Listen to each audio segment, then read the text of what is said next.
This is my fourth. And as far as the learning curve goes, I mean, I just feel like you have to be more creative here, and I love that part of it. I feel like when I do come over here, this is really kind of how golf was intended to be played. I feel like there's a lot more opportunity for shot making and being creative around the greens, and I can just see how, somebody who is either a bit older, maybe not as talented as some of us out here, like you take a 10 handicap, that only carries it 200 yards and they can run it up and have fun and not really lose many balls. But the golf course out here is still going to challenge players like myself. And so it really is fun to come over here and play. And I feel like just getting more creative. And I think the biggest adjustment was how much the ball spins off of the turf here. It spins a bit more than it does at home. And so when you're playing shots into the wind, it'll typically have much more of an effect on what the golf ball does than what we're used to. So getting used to a little bit of the heavy air and just a little bit spinnier turf.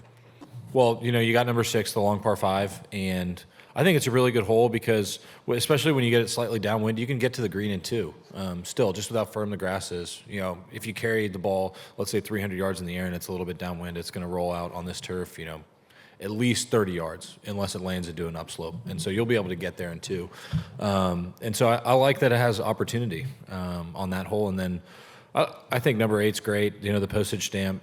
I get frustrated sometimes when the solution to distance is just making holes further and further, and then it only just encourages guys to try to hit the ball further and further and not worry as much about controlling your ball. And number 8 is a good little way to kind of almost step back in time and control your ball a bit more, and you don't have to make a par 3 230 yards to make it a great hole. It can be 120 yards. I think a hole's like 12 at Augusta and 17 at Sawgrass. I mean, the best par 3s in the world are short par 3s. They're not overly long par 3s, and because it leaves opportunity for you to hit a great shot. And if I don't hit the green on number 8, it's most likely going to be a bogey unless you're in the front of the green. I mean, if you miss it in the right bunker or the left bunker, if you hit in the left bunker, you're going to be glad to be making a bogey because it's probably going to plug and you're going to be getting up and down for your bogey. So I think great little short holes like that are fun. I think it's an underrated skill for guys nowadays to be able to control your ball, and I think it's something that we need to continue to encourage in our game, not just building golf courses longer and longer. I mean, you can make a short hole with a small green, and it's pretty dang tough.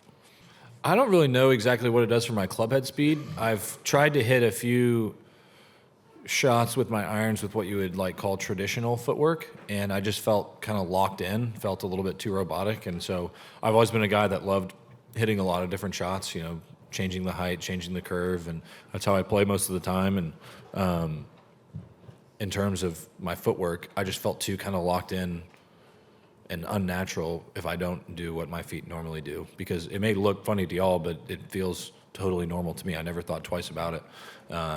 Basically, I didn't really think much about it until I got out on tour, and it really became something that I got asked about. That was kind of my calling card when I first came out on tour, was my footwork. And it was something that I never really thought about because that's just always what I did. Right. One of the things that's been really great about this year is, the fan support I've gotten.